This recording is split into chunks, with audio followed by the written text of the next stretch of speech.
Welcome in, everybody. So good to be in this space with you.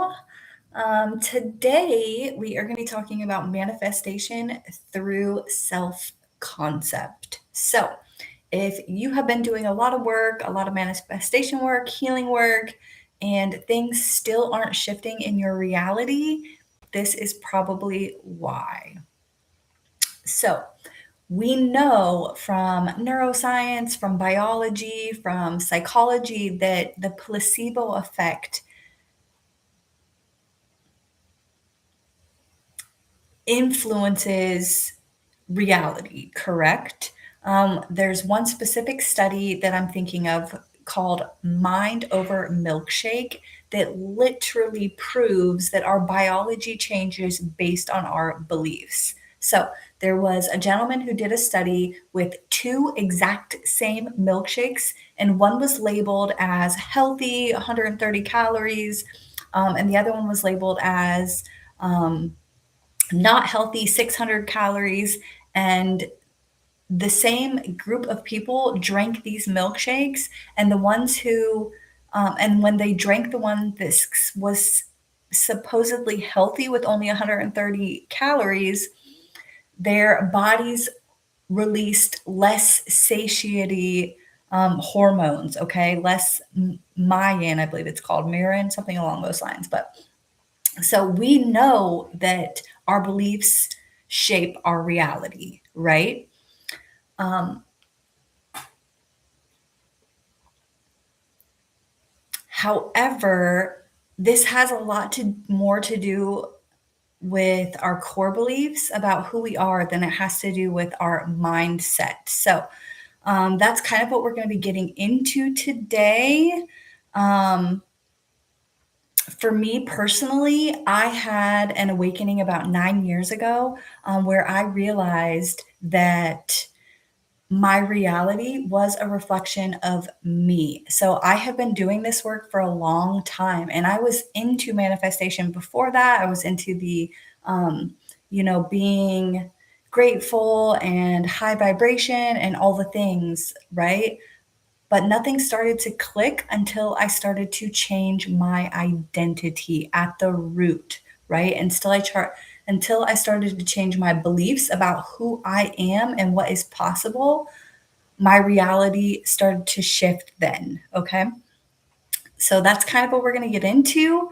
It is my birthday month. It's May. So happy birthday to me. And actually, as a celebration, I am going to be launching a course called Embodied Inner Work, the Belief Process. And in this 7-week container, I'm going to be bringing you through the process of changing your core identity so that you can step into inner authority, so that you can step into the reality that you want to manifest, that you want to create, right? A lot of manifestation teachers skip the embodiment step. They skip the nervous system step. So that is a key part of my process. In the fifth step, invite repair. So briefly in this video, I'm going to be going through each one of the 6 steps of my belief process to try to give you a little bit of an outline and what to expect in the course. Um, so, yes, I will tell you a little bit about why I believe that manifestation work is so important. Um, I I don't know if you realize this, but the word desire actually means of the Father. So I am a firm believer that if I want something, I am meant to have it. So that's kind of been like the motto of my life, right? If I want something, I'm meant to have it. And I know that goes against a lot of spiritual traditions and things of that nature, but in my reality, I get to choose what my beliefs are. And I get to choose the grid that is forming my experience, right? I'm just going to be looking down at my notes a little bit just so you're aware. Mm-mm-mm. So I quite often ask myself, like, why is this in my movie? I'm really curious about my experience. Like, what is the belief underneath this reality manifestation? What is the belief that's creating what I'm envisioning, right? And this has been a game changer for me. This is how the belief process was formed.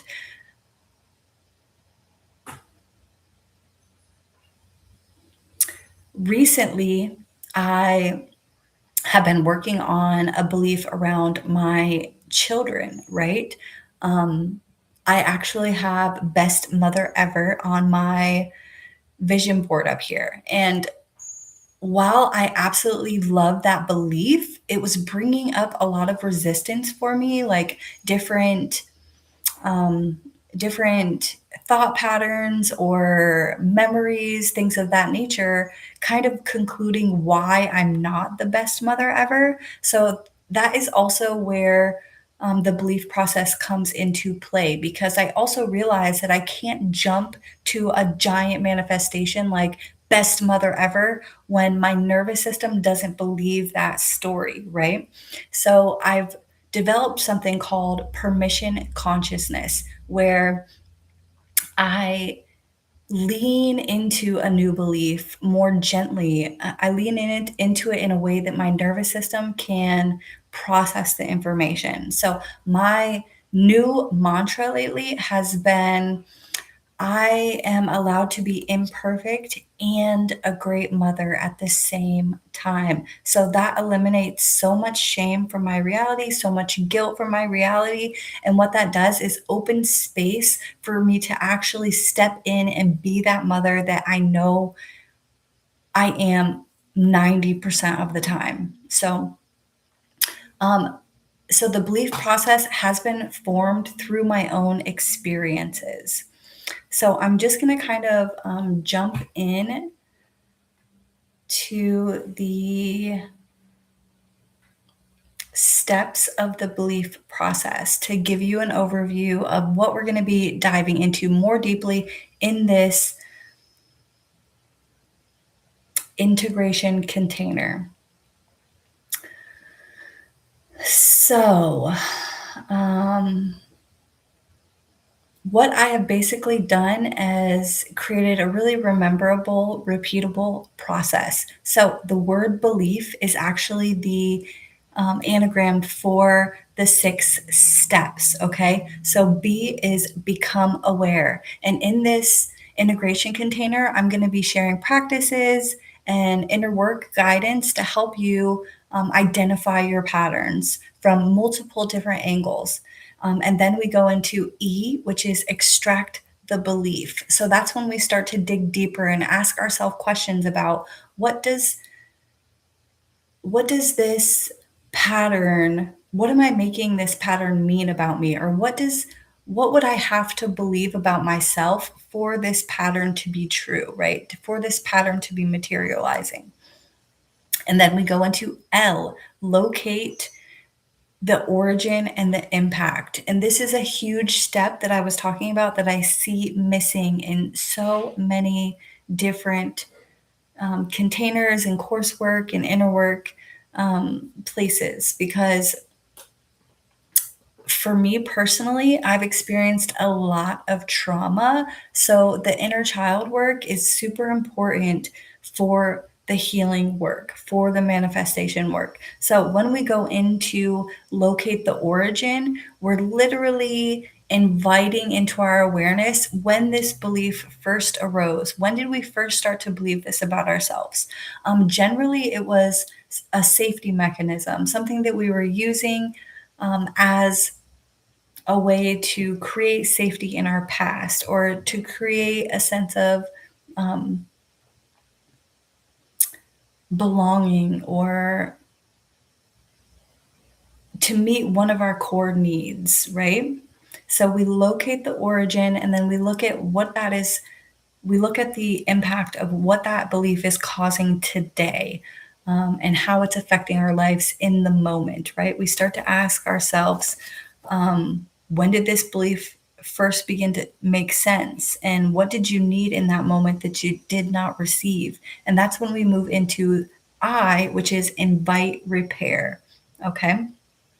So, in the invite repair step, we're literally calling on our higher power, our, and that can be different for everybody. That can be source, God, the universe, higher self, inner parent, things of that nature. I'll also be sharing a module on parts work because it's so important to get to know each part of self and to work with each part of self when we're talking about healing the past, right? Um, a, a huge part of a huge piece of the parts work that I do is inner parenting, and becoming that inner mother and that inner father, and really getting in touch with the inner child, right? And being all three of these pieces to ourselves. So that's when we can really start to invite that repair and give ourselves what we needed with self touch, self talk, self compassion. And that's how we shift our belief from a nervous system level. Okay. And then we move into E, which is embody the new identity, right? So this is where the old belief is no longer running the pattern. Okay. This is where we're learning how to respond differently and deciding who we actually want to be in the moment. Okay. So this is about choosing who we're becoming, and what that looks like, how that person would respond. Um, what do those what does that person believe, things of that nature. We're starting to step into a new identity after we've repaired that wound from that belief that we took on probably from childhood or many many years ago. And then the last step is fortify the new belief. And this is where we intentionally, every single day, repeat that mantra that we've chosen. Generally, it's going to be a very gentle mantra. Going back to the example of best mother ever, that mantra is a little bit far fetched, right? So the nervous system can't really land in that safely. However, the nervous system can land in I am allowed to be imperfect and a great mother, right? We go into that permission consciousness. And then later we'll shift it a little bit into I am choosing to be the best mother I can be. And then eventually the belief will literally land so deeply in the subconscious that it's not even a question anymore, that we don't even have to repeat the mantra anymore because it's just a part of who we are. And then it's reflected in our reality as our truth. Okay. Because, like we talked about in the beginning of the video, beliefs influence our reality. They are the lens from which the creative lens from which we view reality. And I do want to say this as well. Like, once that belief starts to shift, so does what we see. So there's also an anomaly in biology and neuroscience called the selective what is it called? The selective experience, like the selective memory experience. And it basically says that when we believe something, our reality completely filters out, our perception completely filters out anything that does not align with that belief. So when I was, grappling with the idea of not being the best mother ever, I was literally tuning out all of the experiences and the moments of when I was a good mother because it wasn't aligning with my belief, right? Our brain filters out our our experience by what we believe to be true. Okay, there's so much going on that's how our awareness is formed. That's how our brain decides to zone in on something. When we believe it's true, that becomes our experience, that becomes our reality, right? So when I was working on that belief of I'm allowed to be imperfect and be a great mother at the same time. I happened to be going through some of my photos because I was printing some out. I wanted to print some out for a new photo frame that I got on my wall. And I started flipping through years and years worth of memories of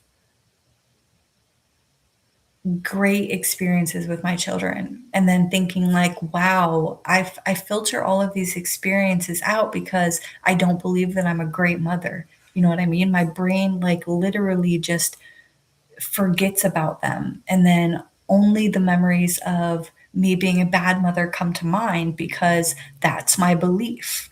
So really in this 7 weeks, we're gonna change your mentality. We're gonna get you to see that everything that you are experiencing is because of your identity. It is because of what you believe about yourself. And that's the transformation that we're working on, right? Because when we believe that we create our reality, that's when we start to consciously choose to shift things, right? That's when internal agency comes online. That's when personal responsibility comes to the forefront because we realize, oh, snap, I'm creating this in some way, shape, or form, right? One thing that I really, really want to land in this video is what this work is not. Okay. So I don't want you to leave here thinking that every time you're angry, it's because of a belief, um, and you're causing yourself to be angry in some way, shape, or form. Excuse me. Because that's not always the case, right? Anger is actually a signal letting us know that something is off, right? Something is off. My boundaries being crossed. This isn't aligning with my values. I need to speak up in this moment. So I'm not talking about, every time you get angry, it's because you believe something and your identity needs to shift around that. Um, that is not what the belief process is. This is more about um, patterns that are reoccurring in your reality, right? Patterns like not having enough money, attracting men who aren't treating you the way that you know that you deserve to be treated, um, you know, things of that nature. So, this is not about bypassing our emotions. This is about becoming super, super aware of them, right? Um, and from that place of awareness, that's the place where we have the power to shift our experience, shift our beliefs, and manifest everything that we desire, everything that God has put in our hearts that we know is for us, right? We can start to believe that we can create those experiences and bring those manifestations to our life, into our reality. I sincerely believe at this point in my life that life is a playground and we are the creators, right? I used to have a worldview of life is about learning lessons and life is about growing. And that kind of manifested in my reality as difficulties and, um, you know, and lessons pretty much because that's what I believed life was. That was my experience. Okay. When the beliefs shift, so does the reality. It will and it must and it will. This is a law of the universe. So these days, I believe that life is a playground and I came here to create, and life gets to be easy. And this is how my reality has been shifting, right? A few years ago, I was attracting really unhealthy men. I couldn't afford to pay my bills. My kids were acting up, things of that nature. Today, my life looks very different, right? I attract high caliber men, although I'm in a 7 year celibacy covenant, that is by choice. That is literally by choice. I'm healing the womb and becoming the highest version of myself before I'm open to bringing another person into my reality at this point. That is a choice, though. I attract high level experiences. I travel all over the country. I have great relationships with my director and my manager, my senior manager, my children, my family. I have beautiful friendships. I pay my bills very easily and I attract high level experiences. I'm bringing my children to London. Um, and I, started in a place of trauma and dysfunction. My parents were addicts, okay? My conditioning was shat, all right? It was not good. Today, I'm grateful for that experience though, because the further the rubber band pulls back, the more potential for it to go forward, if that makes sense, right? Because my experiences were so difficult, um, and so tragic and so painful, it woke me up to the fact that I get to create a different reality. It helped me manifest the life that I have now, right? And I believe that it only gets to be better. It only gets to get better. It is only going to get better. I only get more beautiful. I only get more rich. I only get more healthy. Um, because inner work literally happens in layers. We stack it, we compound it, right? So I can't even imagine where I'll be in another 8 or 9 years because I've been doing this inner work for 8 or 9 years now, and I'm in a completely different reality than I was when I started. So I can't even comprehend where I'll be in 9 years continuing to do this work, right? And that's kind of where I want to get you guys at. I want you to understand that you are the creator of your reality and you get to choose, right? And it all happens by shifting the identity first, healing the initial wound and shifting the identity from within. And then from that place, our reactions, the way that we respond is different, naturally different. It's not something that we have to force. It just is something that's naturally happens because of who you are becoming and what you believe. So that is my goal is to help you stabilize the identity that you're stepping into, right? So let's see if there's anything else I want to mention. Um,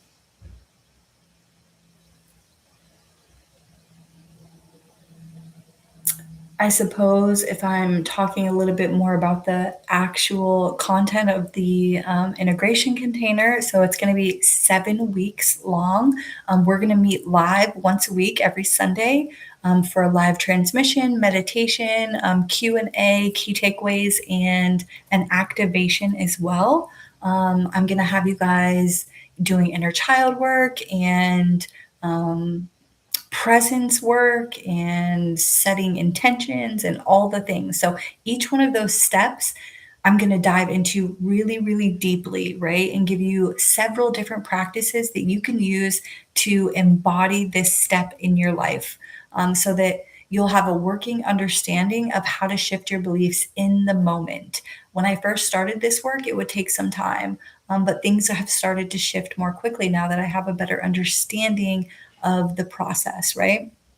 So that's kind of what we're going to do. It's also going to be an open space for sharing and integrating, right? We're going to have a community space and you can interact with people who are on the same wavelength, who are doing the same inner work, and you can share your experiences. It's said that sometimes it takes 3 times being witnessed in a pattern before it actually heals. So you can bring this to the group as many times as you need.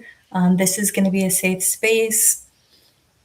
And you'll also have lifetime access to the recordings. And also, since this is my first time recording this process, There's a killer deal happening. It's only $33 until my birthday on May 11th, and then it goes up to 222. Um, I also foresee that I'll be adding new modules and shifting and changing things as the years go by because I know that as I continue to do my inner work, my beliefs will change and I'll have new things to say and to teach. So I'll be adding new stuff in there. You're always grandfathered in. And let's see. I think that that's all I really want to say today. If this resonates, I hope to see you in the container and enjoy the rest of your Sunday. Oh, I guess I do open this space for integration conversations every Sunday. So if you hear something you like, if you resonate with my story, I hope to see you in the next one, right? So thank you so much, and I love you. Bye.